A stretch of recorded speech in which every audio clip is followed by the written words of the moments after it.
Welcome to True Echo, where the untold becomes unforgettable. In today's powerful story, a group of high school bullies in a small American town think they've found an easy target in the new black teacher, until she stands her ground in a way they never expected. What unfolds next is a journey of quiet strength, undeniable presence, and the kind of respect that isn't demanded, it's earned. Stay with us, because what you're about to witness isn't just a story, it's a turning point. The job offer had seemed ordinary. Tucked between listings for suburban schools and charter networks, Logan High School, seeking literature teacher, didn't scream life-changing opportunity. But Keisha Trammell, 33, with a master's degree in literature and nearly a decade of teaching inner-city kids in Oakland, paused when she saw it. She was sipping reheated tea, thumbing through job boards half-heartedly, until that one made her sit up. It wasn't about ambition anymore, it was about breath. Space. A quieter place to teach, to recover from the years of fighting for every inch of progress. Logan, Missouri, was nowhere near her hometown, but the promise of stability, tenure, and curriculum freedom called to her. She hit apply that same night. She didn't tell many people. Not even her old principal. The decision was personal, intimate, even. A way to rewrite something she couldn't quite name. When the offer letter came 2 weeks later, she accepted it within minutes. Packed everything. Left the bay behind. But Logan High wasn't ready for her. Not really. The town had one diner, one gas station, and way too many flags on porches. Her first morning was coated in gray skies and early frost. She parked between 2 old pickup trucks, both with gun stickers on their back windows. Her own car, a navy blue Honda Civic, looked like a tourist. She wore a blazer. Not flashy, just neat. Professional. Something her mother always told her, don't give them a reason to call you unprepared. Her boots tapped steady across the polished hallway floors as she made her way to room 209. The secretary's directions had been clipped, polite but cool. Inside the school, trophy cases lined the walls. Wrestling medals, taxidermy deer heads, faded newspaper clippings about homecoming victories from decades ago. It didn't scare her. But she noticed. Just like she noticed the eyes. 2 students by the vending machine paused their conversation when she walked by. A boy in a Letterman jacket elbowed his friend and they both chuckled, quiet, but not private. When she entered her classroom, it was as bare as expected. Gray desks. Cracked linoleum. Fluorescent lights that buzzed like a fly trapped in a jar. But she brought her own soul with her. Posters of Maya Angelou and Langston Hughes. A framed quote from James Baldwin, "Not everything that is faced can be changed, but nothing can be changed until it is faced." Her students arrived in trickles. Juniors and seniors, mostly. They looked at her like a pop quiz they didn't study for. Some stared. Others avoided eye contact completely. Then came Brad Wilcox, blonde, confident, dripping in entitlement. Letterman jacket. Hat backward. He strolled in like he owned the place. Behind him came Colton Myers and Tanner Reed, his lieutenants. Brad slouched into the front row seat, legs spread wide. "You the new sub?" he asked, voice loaded with casual mockery. Keisha didn't blink. "I'm your new literature teacher," she said evenly. "Ms. Trammell." He smirked. Said nothing. Just chewed invisible gum like his sidekick Colton. Keisha kept the lesson moving. "We're starting with stories," she said. "The ones that shape us. Change us. Make us look at the world differently." She told them to write 3 sentences about any story that made them feel something. A movie. A song. A book. Brad raised his hand halfway through. "Does Call of Duty count?" The class chuckled. Keisha walked to his desk and leaned in slightly, not confrontational, just close. "If it changed you, then yes. If you can tell me why." His smirk faded. By Friday of that first week, no one had shouted. No one had thrown paper or stormed out. But the silence in the halls was its own kind of noise. Keisha knew how to read rooms. Logan High didn't want her, not yet. But she wasn't here for applause. She was here to teach. Every morning she arrived 15 minutes early. Wore clothes that walked the tightrope between strong and soft. She brought banana bread to share, only 2 pieces were taken. One by a shy girl named Leah. The other by a custodian named Ron. Still, she smiled. Always. Smiles didn't always open doors, but they softened locks. By the second week, the whispers started.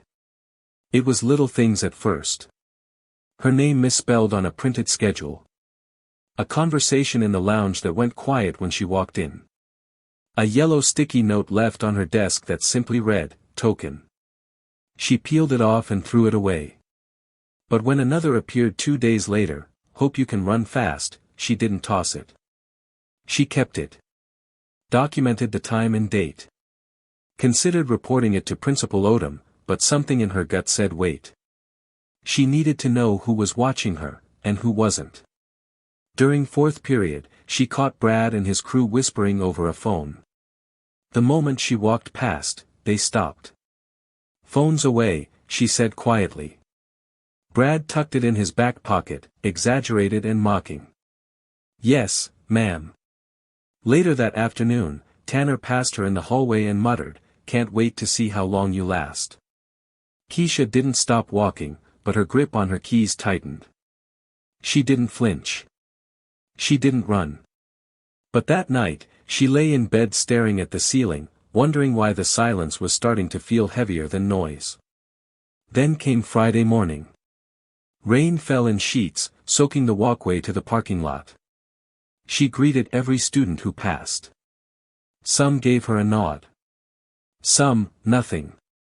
Brad walked by with his hood up. Looked her dead in the eye and said, "You look tense." Like it was an inside joke. Like he was daring her to break character. But she didn't. She stood tall. Met his stare. "Don't be late," she said calmly. He wasn't. That class period felt different. A shift in the air. Brad raised his hand once, sarcastically, but she answered him seriously. "Sad stories are sometimes the truest ones," she told him. When she left school that day, there was a note tucked under her windshield wiper. Typed. "You're not wanted here." It was a Tuesday, the kind of day that tries hard to blend into all the others. Keisha had just wrapped up a lively 3rd period, discussing symbolism in Their Eyes Were Watching God. Leah had read aloud, her voice barely above a whisper, but steady. A boy named Joaquin surprised everyone with an insightful comment about the pear tree. It felt like a win, however small. She stayed a few minutes after the bell to erase the board and organize some assignments.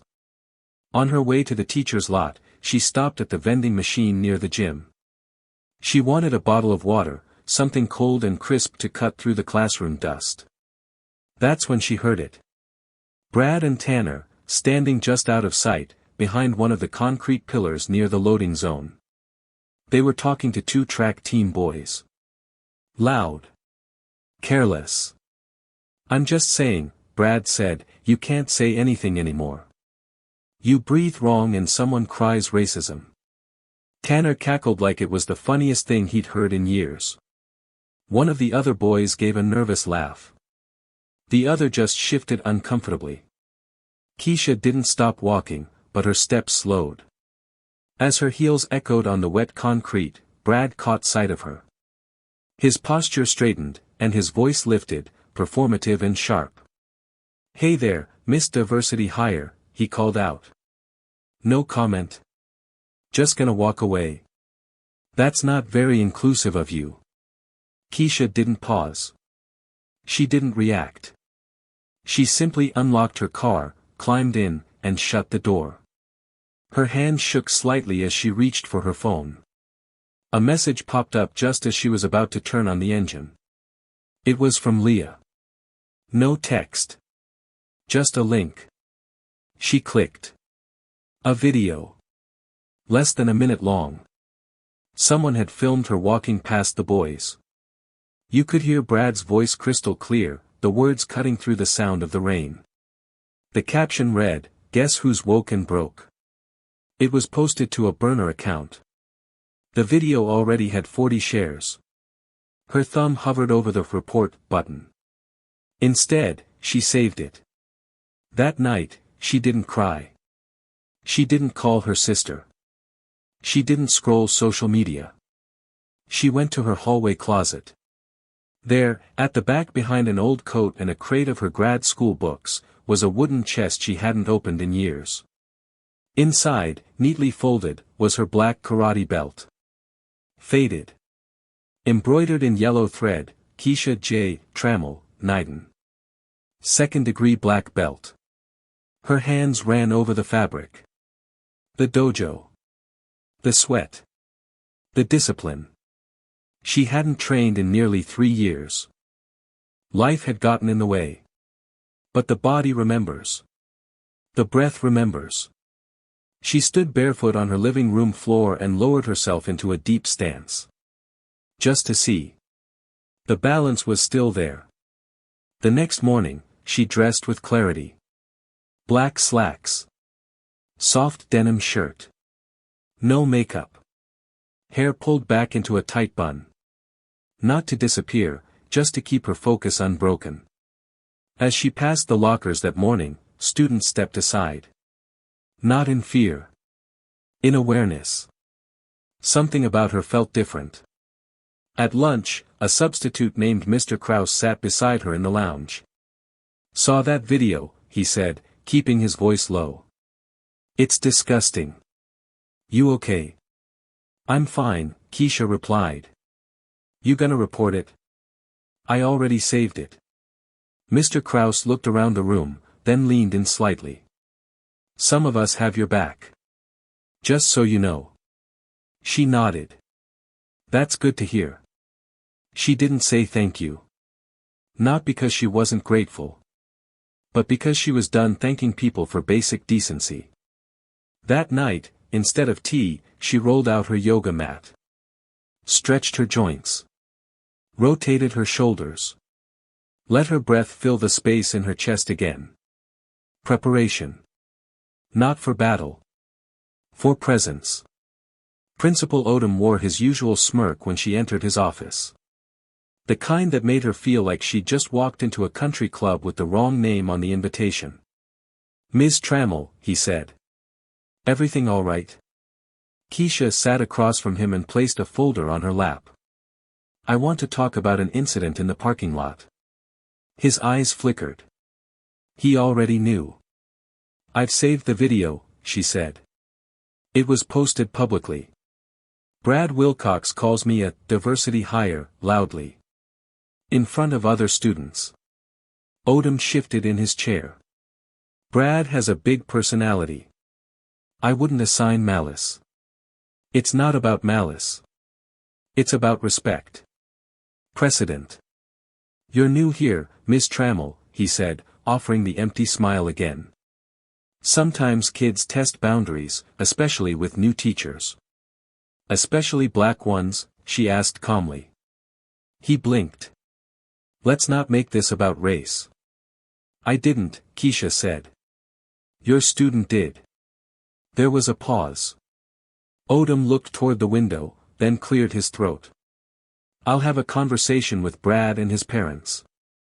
He's had some behavioral issues before, but his record is technically clean." Keisha opened her folder and slid a printed screenshot across the desk. Brad's mouth open mid-yell. Her figure in the background, walking away. "I'd like something in writing. To document this for future reference." He looked at the paper but didn't pick it up. "We don't usually put informal behavior issues in writing unless they're repeat offenses. Then consider this the first one." Odom leaned back. "Are you sure this is the route you want to take? It might escalate things." "I'm not escalating," she said. "I'm documenting." Finally, he sighed. I'll note it. Thank you. She stood. Straightened the chair. Walked out. Behind her, she heard him mutter, "Kids these days, always looking to be offended." She didn't turn around. That afternoon, she changed her seating chart. Moved Brad to the back. Tanner to the front. No announcement. Just handed out new assignments with the new layout clearly marked. Joaquin lingered after class. "You okay, Miss Trammell?" She raised an eyebrow. "Why wouldn't I be?" He hesitated. "You just seem different." "Different how?" "Strong, I guess." She gave him a small nod. Said nothing else. But she knew. That word, strong, wasn't a compliment. It was a warning. And the real test hadn't even started yet. The rain had returned by the next afternoon. Not the kind that drums loudly or floods gutters, just that low, soaking drizzle that sneaks into your collar and hangs there like a whisper. The hallways of Logan High were a blur of squeaking sneakers, damp hoodie sleeves, and muffled conversations. Keisha stood outside room 209 as always, arms crossed loosely, watching students file by. Every face was a potential spark. She'd learned long ago that silence didn't mean peace. It often meant something was building. That's when she saw Evan Lyles. He was small. 14, maybe 15. Slender frame. Shoulders always pulled in like he was trying to disappear into the walls. Keisha had only spoken to him a handful of times, once after school when he shyly asked about the extra credit reading list. Quiet, but curious. She remembered that. Today, something was wrong. He was backed up between two lockers, cornered. Brad Wilcox stood close, shoulders wide, one hand pressed flat against the locker beside Evan's head. Colton stood just off to the side, arms crossed like a bodyguard. And Tanner? Tanner was watching, waiting. Keisha didn't rush. She didn't raise her voice. She walked, steady and sure, until she stood a few feet from them. Then said, calmly, "Evan. You all right?" The boys turned. Brad smiled wide, fake and bright. "We're just talking. Relax." Evan didn't respond. His eyes flicked to her, then dropped back to the floor. His whole body was stiff, like he was waiting to be shoved. Keisha stepped forward. Tap. Tap. Her heels punctuated the moment. "I asked him a question." Brad didn't move, but his smile twitched. He didn't say anything was wrong. Keisha kept her eyes on Evan. "You need to go to class." He nodded, barely. "Then go." Evan stepped sideways, ducking under Brad's arm. As he passed her, his shoulder brushed hers lightly, a silent thank you he didn't have words for.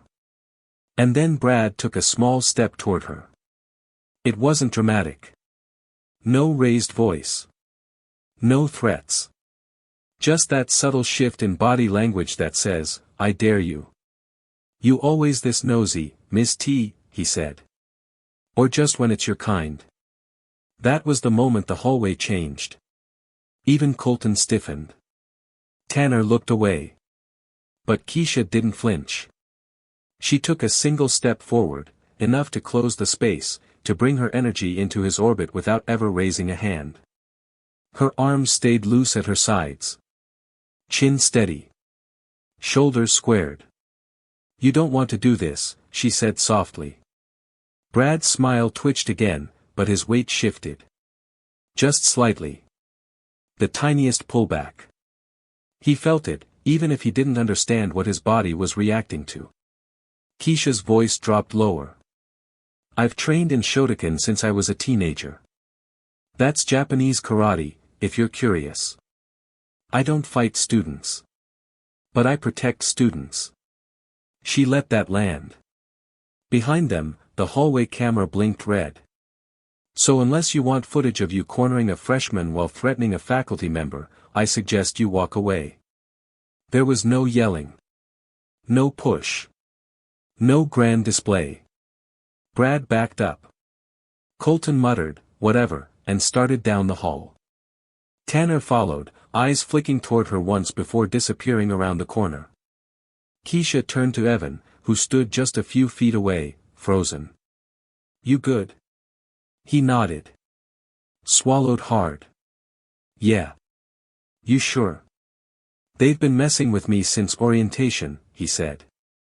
"It's nothing." She crouched slightly. Met his eyes. "It's not nothing. Come to me if it happens again.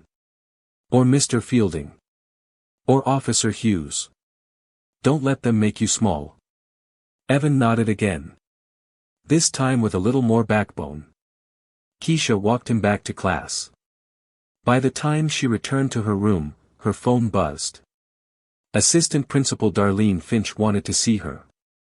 Apparently, a substitute teacher, Mr. Krause, had seen the hallway encounter from his door. He had written a statement. The camera caught most of it, Darlene said when Keisha sat across from her. "You didn't lay a hand on anyone." Evan confirmed everything.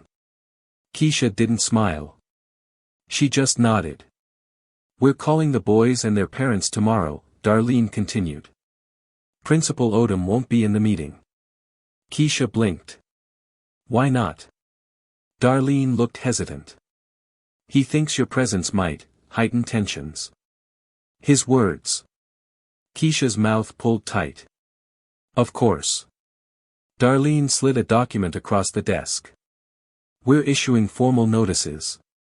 This will go in their records." The words on the page were small, but powerful. Aggressive behavior toward faculty. Attempted intimidation of student. Administrative warning issued. Not justice. But something. "You did the right thing," Darlene said. Keisha nodded again. Right doesn't always win popularity contests. That afternoon, her class was quiet. Students didn't speak unless asked. The usual edge of sarcasm had dulled. And by the final bell, she knew something had shifted. Not because the school had changed. But because she had.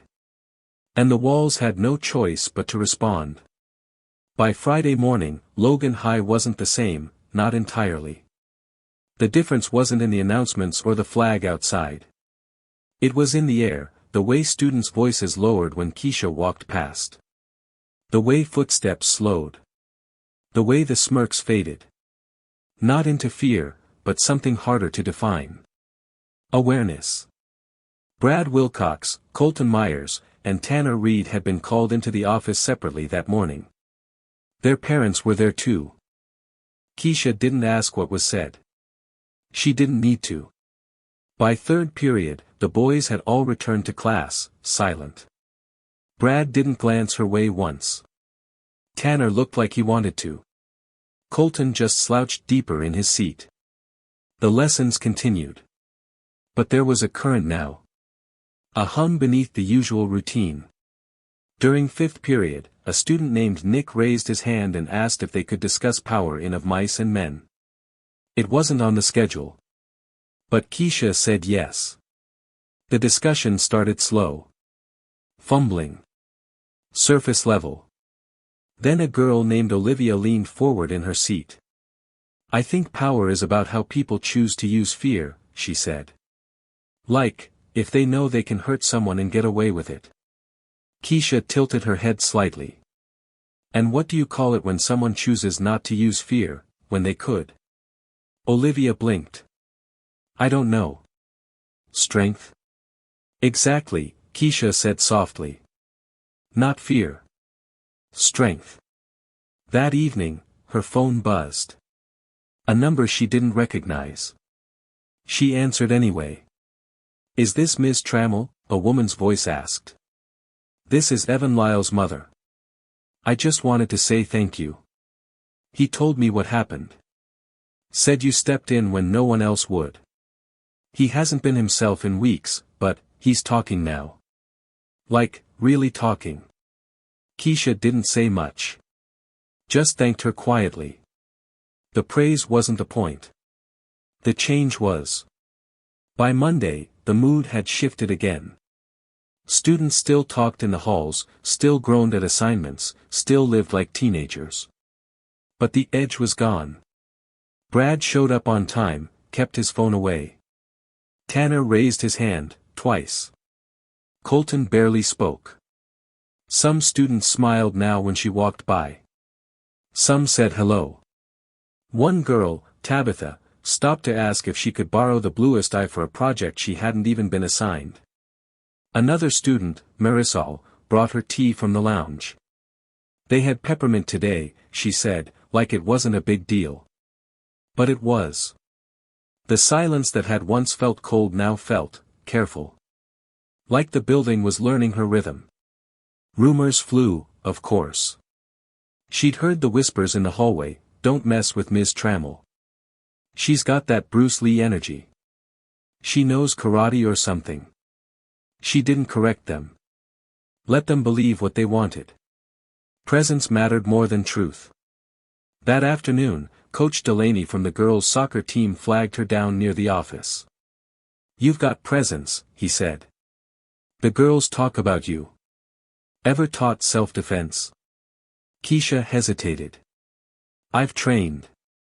Taught a few workshops back in Oakland." He nodded. "Would you run one here? Just informal. After practice one day." A few girls asked. She said yes. That Thursday, 15 girls stayed behind after soccer. Still in cleats and shin guards, they gathered in the gym with water bottles and restless energy. Keisha wore sneakers. Sweatpants. Hair tied tight. She didn't perform. She instructed. Feet wide. Knees soft. Hands ready, not tight. "I don't teach people how to fight," she told them. "I teach people how to avoid needing to." They listened. They practiced. They laughed nervously at first, until they realized she wasn't joking. One girl, Marissa, stayed after. "Didn't know teachers did stuff like this." "We don't," Keisha said with a smile. "But people do." The line spread.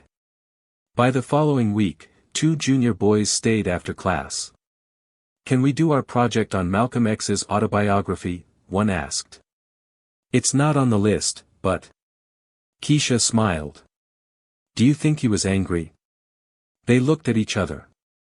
"I think he was honest," one said. "People just didn't want to hear it." They got it. Even the teachers began to shift. Ms. Reiner from biology passed her in the staff lounge and said, "Heard you've got the kids thinking twice about more than homework." Keisha didn't gloat. Didn't say much. Respect earned through fear fades fast. But respect earned through consistency, that builds. That spreads. One afternoon, Tanner's younger sister, Kennedy, knocked on her door. "Can I ask you something personal?" Keisha nodded. "Of course. Do you ever wish you just let it go? Like, ignored all the stuff people said to you? Stayed quiet?" Keisha paused. "No," she said. "I'd rather speak up and risk being misunderstood than stay silent and feel invisible." Kennedy blinked. Nodded. Then asked for a recommendation for her women's history paper. Keisha handed her a copy of Otsuda. Told her to start there. Later that night, Keisha sat on her couch with her laptop. A new email had come in. From Office of Diversity and Equity, District HQ. Subject, Invitation to join Spring Roundtable Panel. "We believe your voice would add value." She stared at the words for a while before closing the lid. She hadn't come to Logan for recognition. She hadn't come to lead. She came to teach. But when a room refuses to see you, you teach anyway. The final week of the semester came with early spring warmth. Morning frost gave way to golden afternoons, and the parking lot no longer shimmered with ice but with sunlight. Logan High's hallways buzzed with anticipation, seniors talking about prom, underclassmen whispering about summer. But in room 209, something different stirred. Something still and grounded. Keisha moved through her classroom with ease now. Her posture hadn't changed since day one, but how they saw her had. She was no longer a curiosity, a test, or a rumor. She was a teacher. Their teacher. Evan stopped by every Monday now. He never said much, just slid new story drafts across her desk like they were classified intel. One short piece described a girl who built a boat without nails, only knots, and still crossed the ocean. Keisha told him it was beautiful. "You think I'll be a writer?" he asked once, eyes hopeful but unsure. "I think you already are," she said. Leah had taken to organizing the classroom library. Alphabetically by author, then again by theme. "So they don't just grab the shortest one," she explained. Marisol brought her a different tea every week, chamomile, then lemon ginger, then something with dried roses. "We need you to stay calm," she teased. "You're our anchor." Even Brad had changed. Not in a flashy, movie montage way. He didn't become class president or quote Maya Angelou in his essays. But he showed up. Sat in the back quietly. Turned in work. Didn't smirk. 3 days before finals, he lingered after class. "My mom said you're probably the only person who made me think this year," he said, eyes on the floor. "She said you got in my head." Keisha closed her gradebook. "And what do you think?" He shrugged. Scratched his cheek. "I think, you don't take crap. But you don't throw it back either. That's rare." "You planning on being rare too?" she asked. He paused. "Maybe." As he walked out, he asked, "You gonna be here next year?" "Planning to." He nodded. That was all. No grand apology. No dramatic turnaround. But it was real. On the last day of school, the final bell echoed down the halls. Students burst out of classrooms like corks from bottles. Some waved to her. A few gave quick side hugs. One student left a folded note on her desk that simply read, "You made me feel seen." She sat in the quiet afterward, letting the ticking wall clock remind her of how far she'd come. Outside, teachers clustered near their cars. A soccer ball bounced against the gym doors. The world moved on, as it always does. But inside, room 209 had changed. It held a different gravity now. She stood, crossed to the window, and watched the field. Evan was out there, laughing with another freshman. Light on his feet. Free in a way he hadn't been before.